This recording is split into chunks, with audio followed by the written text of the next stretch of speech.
जय हिंद मेरे प्यारे बच्चों। क्लास 10th के जितने भी मेरे प्यारे बच्चे 2026 में बोर्ड एग्जाम देने वाले हैं, आज का यह वीडियो आप सभी के लिए बहुत ही ज़्यादा इम्पोर्टेंट है, क्योंकि मैं लेकर के आ चुका हूं आप सभी के लिए गृह विज्ञान विषय का एक वायरल मॉडल पेपर। जिस वायरल मॉडल पेपर को यदि आप तैयार कर लेते हैं तो 70 में 70 का स्कोर बहुत आसानी से कर लेंगे। मेरे प्यारे बच्चों, आज के इस वायरल मॉडल पेपर में उन सभी महत्वपूर्ण प्रश्नों को सम्मिलित किया गया है जो आपकी बोर्ड परीक्षा 2026 में बिल्कुल 100% पूछे जाएंगे। तो मेरे प्यारे बच्चों, 3 घंटे 15 मिनट का समय आपको बोर्ड परीक्षा में मिलेगा। यहाँ पर नोट के अंतर्गत ध्यान दें आप लोग, प्रारंभ के 15 मिनट परीक्षार्थियों को प्रश्न पत्र पढ़ने के लिए निर्धारित हैं। 15 मिनट आपको पेपर पढ़ने के लिए मिलेंगे, यानी 3 घंटे 15 मिनट का जो समय है, इसमें से 15 मिनट का समय आपको मिलेगा पेपर पढ़ने के लिए। बाकी 3 घंटे का समय आपके पास रहेगा पेपर को हल करने के लिए। अब जो भी निर्देश होंगे पेपर में, उनका पालन आपको जरूर करना है। जैसे कि पहला निर्देश यहाँ पर दिया गया है, सभी प्रश्न अनिवार्य हैं, सभी प्रश्नों को करना अनिवार्य है। दूसरा है, प्रश्न पत्र के 2 खंड, खंड आ और खंड बा हैं। खंड आ में 1 अंक के 20 बहुविकल्पीय प्रश्न हैं, जिनके उत्तर ओएमआर उत्तर पत्रक पर चिन्हित करने हैं। खंड आ में 1 अंक के 20 बहुविकल्पी प्रश्न आएंगे। इन प्रश्नों की संख्या 20 होगी, प्रत्येक प्रश्न होगा 1 नंबर का, और इन प्रश्नों का उत्तर आपको ओएमआर सीट में भरना होगा। मेरे प्यारे बच्चों, इसके लिए आपको मिलेंगे कुल 20 नंबर, यदि आप इन 20 प्रश्नों का उत्तर सही तरीके से और सही उत्तर भर देते हैं ओएमआर सीट में। तो चलिए, अगला निर्देश है, खंड आ के बाद प्रत्येक प्रश्न का निर्देश पढ़कर केवल प्रदत्त ओएमआर उत्तर पत्रक पर ही उत्तर चिन्हित करना है। ओएमआर उत्तर पत्रक पर उत्तर देने के पश्चात उसे नहीं काटें और इरेजर अथवा व्हाइटनर का प्रयोग ना करें। यानी एक बार आपने जो भी गोला, जैसे ये 4 गोले हैं, इसमें से ऑप्शन ए, बी, सी और डी, यहाँ पर डी वाला ऑप्शन सही था। अब मान लीजिए पहला प्रश्न है और इसमें का डी वाला ऑप्शन सही था और आपने ए वाला गोला भर दिया। अब इसको इस तरह से काटना नहीं है, ना ही इरेजर से इसको खुरचना है और ना ही इसमें व्हाइटनर लगाना है। वैसे भी आपको इसका नंबर नहीं मिलेगा, लेकिन यदि आप व्हाइटनर या इरेजर का प्रयोग करते हैं तो काफ़ी ज़्यादा नुकसान उठाना पड़ सकता है। चलिए, ये भी आप लोग ध्यान दें, व्हाइटनर और इरेजर का प्रयोग बिल्कुल भी ना करें और ना ही इसको इस तरह से काटें। आपने भर दिया सो भर दिया, 2 गोले तो आपको भरने नहीं। प्रश्न के अंक उसके सम्मुख अंकित हैं, कौन सा प्रश्न कितने अंक का है इसका भी विवरण देखने को मिलेगा। खंड बा 50 अंकों के वर्णनात्मक प्रश्नों से संबंधित होगा। इसमें 50 अंकों के वर्णनात्मक प्रश्न आएंगे खंड बा में। अब इन प्रश्नों का उत्तर आपको बोर्ड परीक्षा की कॉपी पर लिखना होगा। मेरे प्यारे बच्चों, खंड बा में सभी प्रश्नों के उत्तर एक साथ ही करिएगा। प्रथम प्रश्न से आरंभ कीजिएगा तथा अंतिम प्रश्न तक करते जाइएगा। जो प्रश्न आपको नहीं आता है, यानी जिस प्रश्न का उत्तर आपको नहीं पता है, उस पर आप अपना समय बिल्कुल भी नष्ट नहीं करेंगे। ये नहीं आपको प्रश्न का उत्तर नहीं आ रहा तो आप बैठे रहो, ऐसा नहीं करना है। अब खंड आ, यहाँ पर देखो, यहाँ भी निर्देश है। क्या है? प्रश्न संख्या 1 से 20 बहुविकल्पीय प्रश्न हैं। प्रत्येक के 4-4 वैकल्पिक उत्तर दिए गए हैं। उनमें से सही विकल्प चुनकर ओएमआर सीट में गोले को काला करें। एक प्रश्न के 4 विकल्प हैं, जो भी सही है आप उसी के अनुसार गोले को काला करें। मेरे प्यारे और नन्हे मुन्ने बच्चों, यहाँ पर ध्यान दें, पहला प्रश्न बहुत ही ज़्यादा इम्पोर्टेंट है। कह रहा है, यदि एक पुस्तक का मूल्य 35 रुपया है तो 12 पुस्तकों का मूल्य क्या होगा? एक पुस्तक का मूल्य कितना है? 35 रुपया। 12 पुस्तकों का मूल्य क्या होगा? इसको हम बिल्कुल आसानी से सॉल्व करेंगे। क्या करेंगे? 35 को 12 से गुणा कर देंगे। 2 पंची 10, 2 तिहाई 6 और 1 7। मेरे प्यारे बच्चों, इस तरह का सवाल आपने छोटी कक्षाओं में जरूर लगाया होगा। 1 पंचे 5 और 1 तिहाई 3।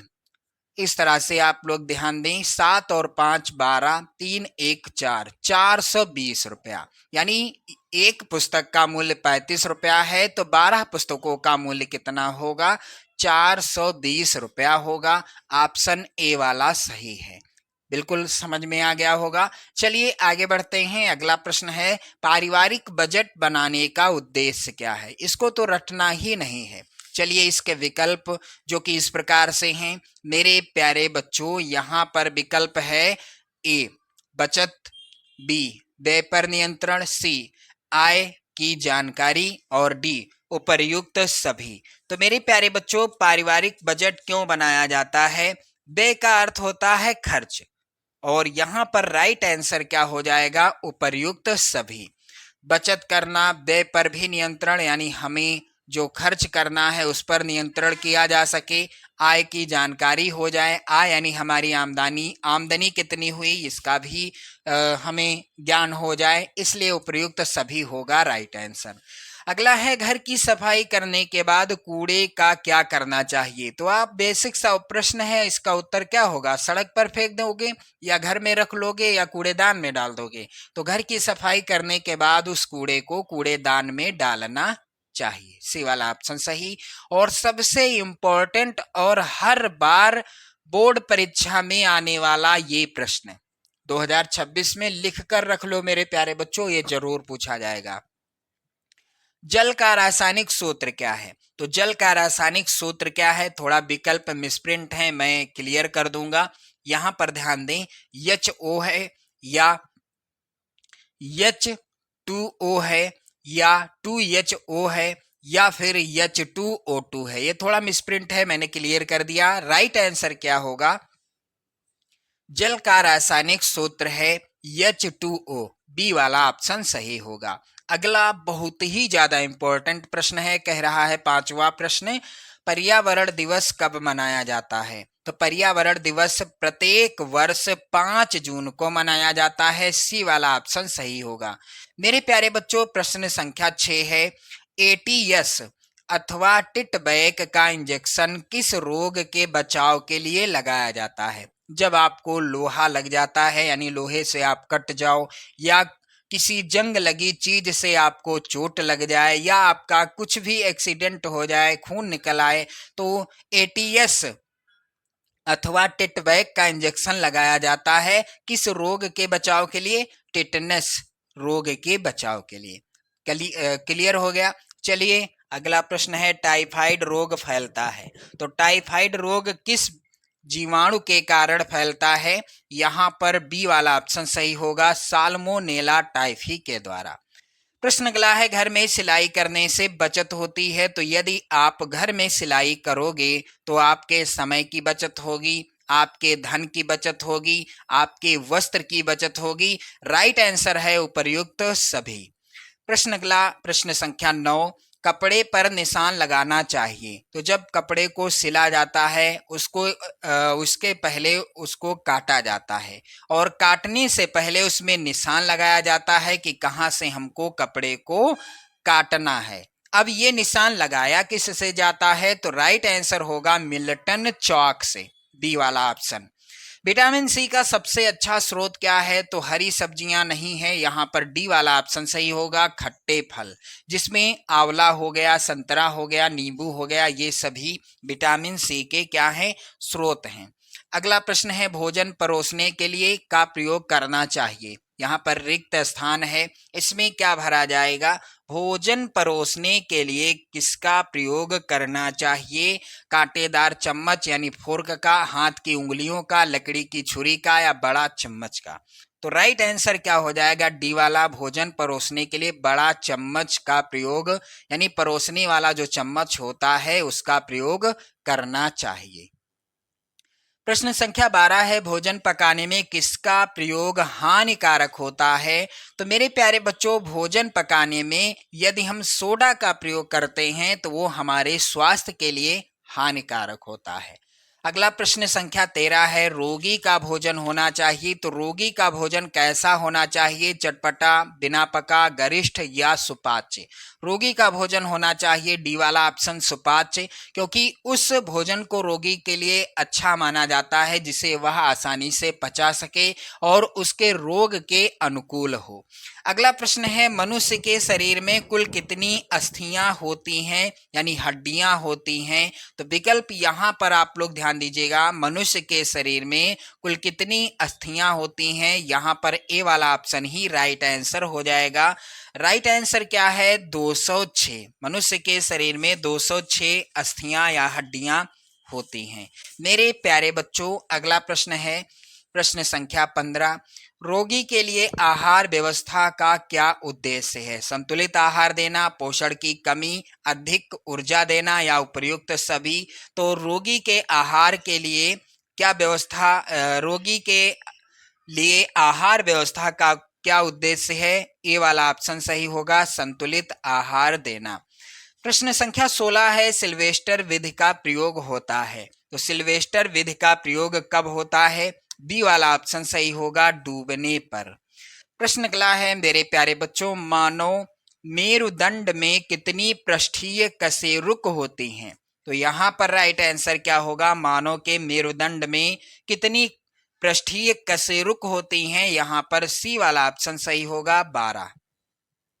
प्रश्न अगला है, मांसपेशियों में अस्थिभंग के कारण यहाँ पर रिक्त स्थान में क्या हो भरा जाएगा? होता है। तो मांसपेशियों में अस्थिभंग का होता है हड्डी का टूटना। जब हड्डी टूट जाती है, हड्डी का टूटना, अस्थिभंग का अर्थ है हड्डी का टूटना। जब हड्डी टूट जाती है तो मांसपेशियों में क्या होता है? सूजन आ जाती है, दर्द होता है या अंग निष्क्रिय होता है या उपयुक्त सभी? तो जब हड्डी टूट जाती है तो मांसपेशियों में सूजन आ जाती है, दर्द भी होगा और अंग निष्क्रिय होगा। मान लीजिए हाथ टूट गया या पैर टूट गया किसी का, तो वो अंग थोड़े समय के लिए निष्क्रिय हो जाएगा, यानी कार्य करने के लिए पहले की तरह कार्य करने के लिए उपयुक्त नहीं होगा। यहाँ पर राइट आंसर है उपयुक्त सभी। थर्मामीटर की सहायता से हम पता लगाते हैं, तो आप सभी जानते हैं जब आपको बुखार आता है तो आप डॉक्टर के पास जाते हैं, चिकित्सक के पास जाते हैं, तो थर्मामीटर आपको मिलता है किस लिए? शारीरिक तापमान देखने के लिए, टेम्परेचर देखने के लिए। खूंटी यानी दुर्ग्रह संधि पाई जाती है, तो ये पाई जाती है कहाँ? कोहनी में। बी वाला ऑप्शन सही होगा। तो ये सभी प्रश्न यदि आपने तैयार कर लिए तो 2026 बोर्ड एग्जाम में बिल्कुल 100% यही प्रश्न आने हैं। अब इसके बाद है खंड बा, इसमें भी निर्देश है। क्या है निर्देश? प्रश्न संख्या 21 से 26 अति लघु उत्तरीय हैं। प्रत्येक प्रश्न का उत्तर अधिकतम आपको 25 शब्दों में लिखना है। मेरे प्यारे बच्चों, पहला प्रश्न जो होगा 2 नंबर का होगा, यानी प्रश्न संख्या 21 से 26 तक सभी प्रश्न 2 नंबर के पूछे जाएंगे और इनका उत्तर आपको कितने शब्दों में? 25 शब्दों में लिखना है। ये सभी प्रश्न आप तैयार कर लेंगे, बिल्कुल 100% आपकी बोर्ड परीक्षा 2026 में यही प्रश्न आने हैं। कीड़ों तथा फफूंदी से वस्त्रों की रक्षा आप किस प्रकार करेंगी? तो ये है प्रश्न, इसका उत्तर क्या होगा? प्रश्नोत्तर संख्या 21। कैसे लिखना है आप सभी को? वस्त्रों को कीड़ों से बचाने के लिए उन्हें सुरक्षित स्थान पर संभाल कर रखना चाहिए। ऊनी वस्त्रों को बंद करते समय उसमें नेफ्थलीन की गोलियां या नीम की सूखी पत्तियां रखनी चाहिए। फफूंदी से बचाव के लिए कपड़ों को कभी भी नम या गीली दशा में बंद करके नहीं रखना चाहिए। यदि अधिक समय तक बंद रखना हो तो वस्त्रों में कलफ भी नहीं लगा होना चाहिए। ये हो गया इस प्रश्न का उत्तर। चलिए अगला प्रश्न है मेरे प्यारे बच्चों, कह रहा है कि वस्त्र के ड्राफ्ट बनाने से क्या लाभ होता है, यानी वस्त्र का ड्राफ्ट क्यों बनाया जाता है, नक्शा क्यों बनाया जाता है। तो चलिए इस प्रश्न का उत्तर प्रश्नोत्तर संख्या 22। उत्तर क्या हो जाएगा, ड्राफ्टिंग का आशय है वस्त्र सिलने से पहले उसका खाका वस्त्र पर बना लेना, यानी इस तरह से आपको सिलना है, उसका खाका बना लेना। ऐसा कर लेने से वस्त्र सही नाप के अनुसार बनता है तथा पहनने वाले के शरीर पर शोभित होता है, इसलिए ड्राफ्टिंग करना आवश्यक है, यानी वस्त्र का खाका बनाना आवश्यक है। अगला प्रश्न है, रेखांकित चेक किसे कहते हैं। सबसे ज्यादा इंपॉर्टेंट प्रश्न, रेखांकित चेक किसे कहते हैं। हर बार बोर्ड परीक्षा में ये प्रश्न आता है। चलिए इसका उत्तर कैसे लिखना है आप सभी को। प्रश्नोत्तर संख्या 23। बैंक के उस चेक को रेखांकित अथवा क्रॉस चेक कहा जाता है जिसमें चेक के बाईं ओर दो समानांतर रेखाएं खींच दी जाती हैं और इस चेक का पैसा प्राप्तकर्ता केवल अपने खाते में ही जमा कराकर प्राप्त कर सकता है। रेखांकित चेक का पैसा सिर्फ प्राप्तकर्ता उसे अपने ही खाते में जमा कराकर प्राप्त कर सकता है। इस चेक का नगद भुगतान नहीं किया जाता, यानी इस चेक का नगद भुगतान नहीं किया जाता है। इस चेक का पैसा सिर्फ खाते में ही मिलेगा।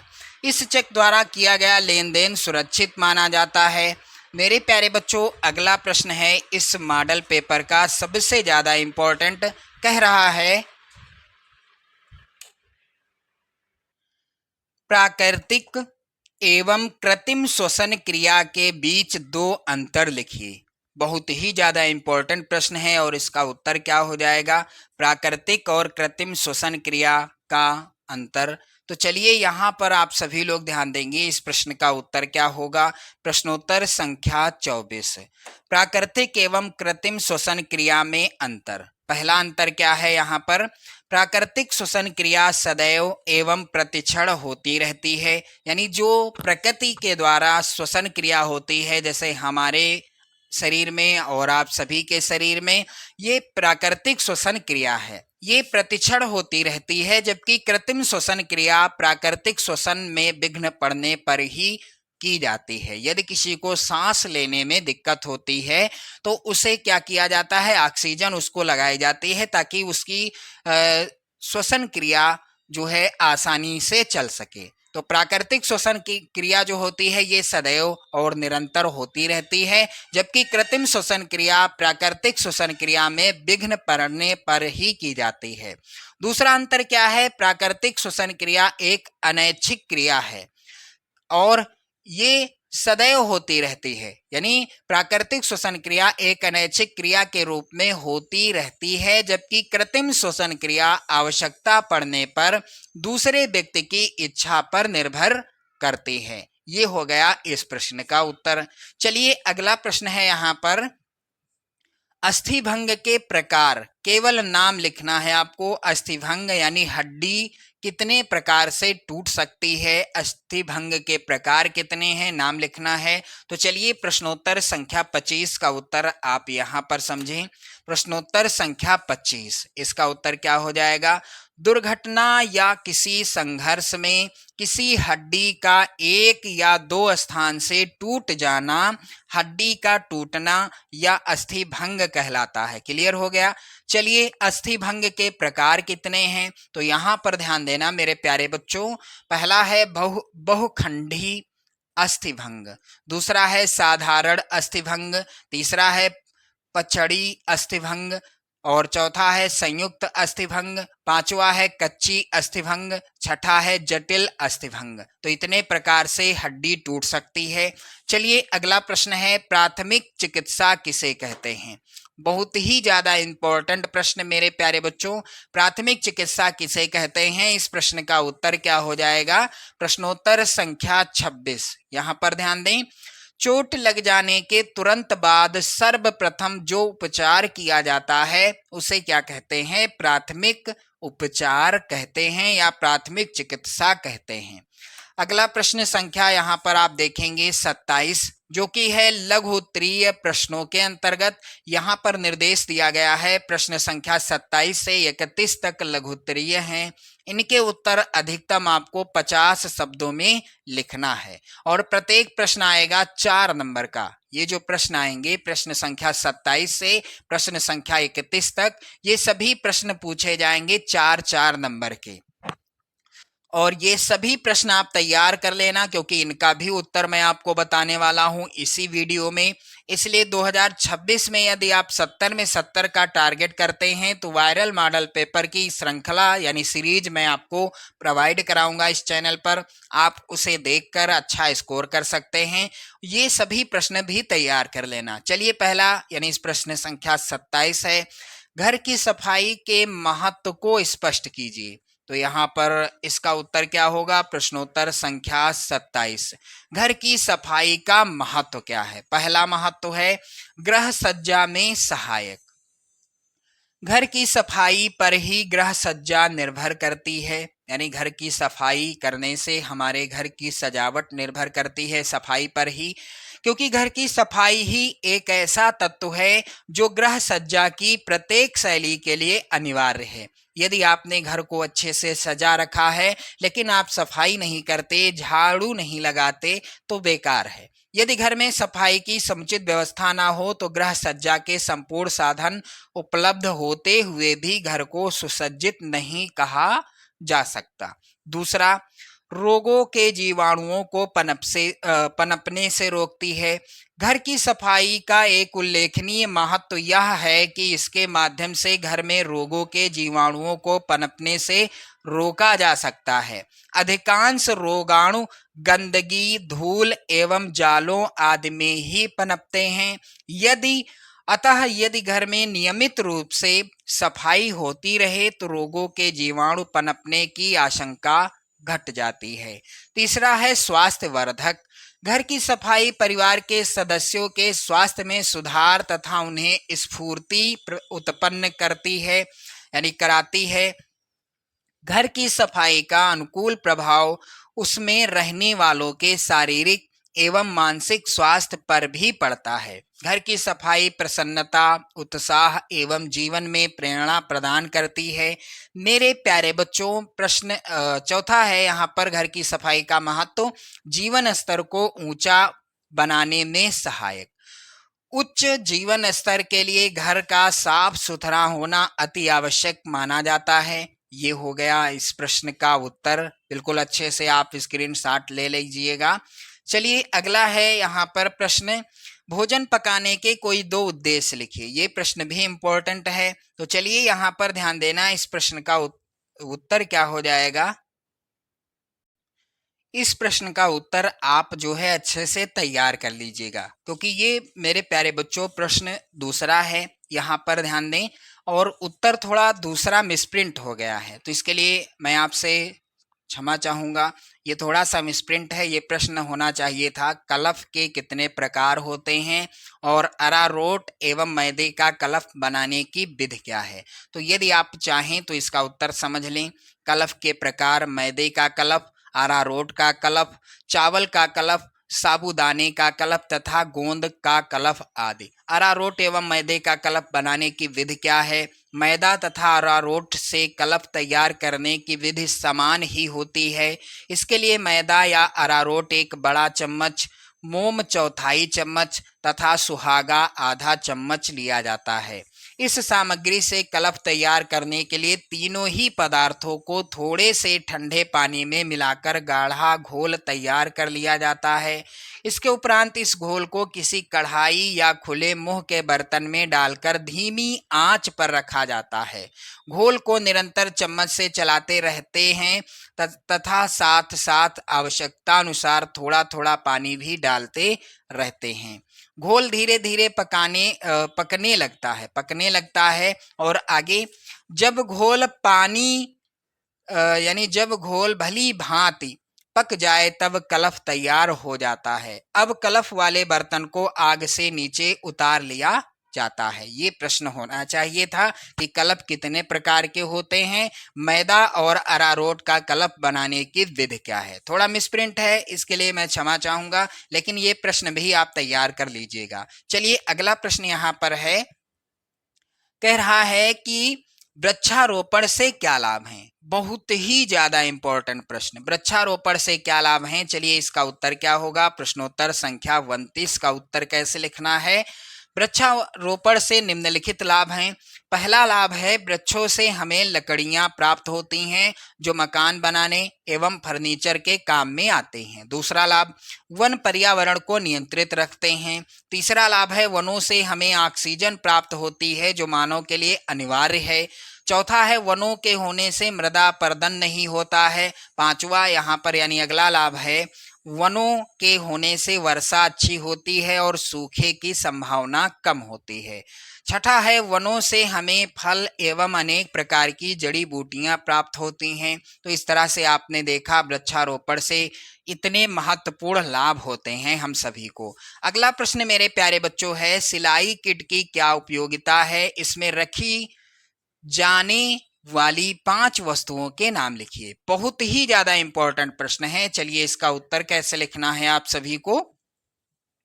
प्रश्नोत्तर संख्या 30, यहाँ पर इसका उत्तर आप देखें, सिलाई किट की उपयोगिता क्या है। सिलाई किट बनाने से सिलाई कटाई के समस्त उपकरण एक साथ सुरक्षित हो जाते हैं, जिससे ये सामान्य रूप से गायब नहीं होते तथा आवश्यकता पड़ने पर किसी भी उपकरण को तुरंत उपलब्ध किया जा सकता है। यानी किसी चीज की यदि हमें आवश्यकता है तो सिलाई किट के माध्यम से हम उसे तुरंत प्राप्त कर सकते हैं। सिलाई किट में रखी जाने वाली सामग्री कौन कौन सी चीजें रखी जाएंगी। फीता जिसे इंच टेप कहते हैं, कैंची, मिल्टन चौक, धागे, पिने आदि। मेरे प्यारे बच्चों अगला प्रश्न है, सबसे इंपॉर्टेंट प्रश्न, ओजोन परत का क्या महत्व है। वेरी वेरी इंपॉर्टेंट प्रश्न है मेरे प्यारे बच्चों। इसका उत्तर क्या होगा। प्रश्नोत्तर संख्या 31, ओजोन परत पृथ्वी को सूर्य की हानिकारक अल्ट्रावायलेट किरणों से बचाने का काम करती हैं। ओजोन परत के बिना जीवन संकट में पड़ सकता है, क्योंकि अल्ट्रावायलेट किरणें यदि सीधे धरती पर पहुंच जाएं तो ये मनुष्य, पेड़ पौधों और जानवरों के लिए बेहद खतरनाक हो सकती हैं। ऐसे में ओजोन परत का संरक्षण बेहद महत्वपूर्ण है। तो ये हो गया इस प्रश्न का उत्तर।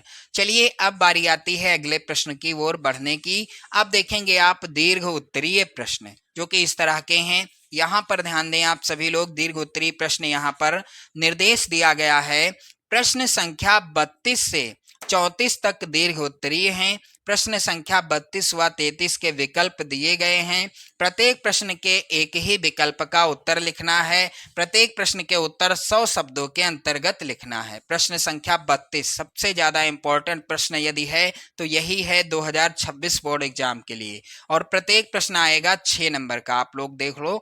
सिलाई किट किसे कहते हैं, सिलाई किट किसे कहते हैं, उसमें रखने वाले सामान की सूची बनाइए और प्रत्येक का उपयोग भी लिखिए। अथवा ग्रह गणित क्या है, इसके महत्व को स्पष्ट कीजिए। किसी एक प्रश्न का उत्तर करना है। प्रश्न संख्या 33 है, पर्यावरण प्रदूषण के विभिन्न कारण लिखिए।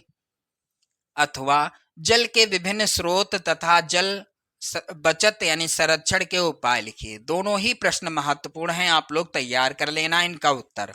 अगला है अर्ध तरल आहार क्या है, इसकी आवश्यकता कब पड़ती है। किसी एक प्रकार के तरल आहार को बनाने की विधि लिखिए। ये प्रश्न भी सबसे ज्यादा इंपॉर्टेंट है, आप लोग जरूर तैयार कर लेना इन सभी प्रश्नों का उत्तर। तो आपने देखा इस वीडियो में गृह विज्ञान विषय के वायरल मॉडल पेपर का पूरा सॉल्यूशन, सिर्फ दीर्घ उत्तरीय प्रश्नों का उत्तर आप तैयार कर लेंगे अपने आप से।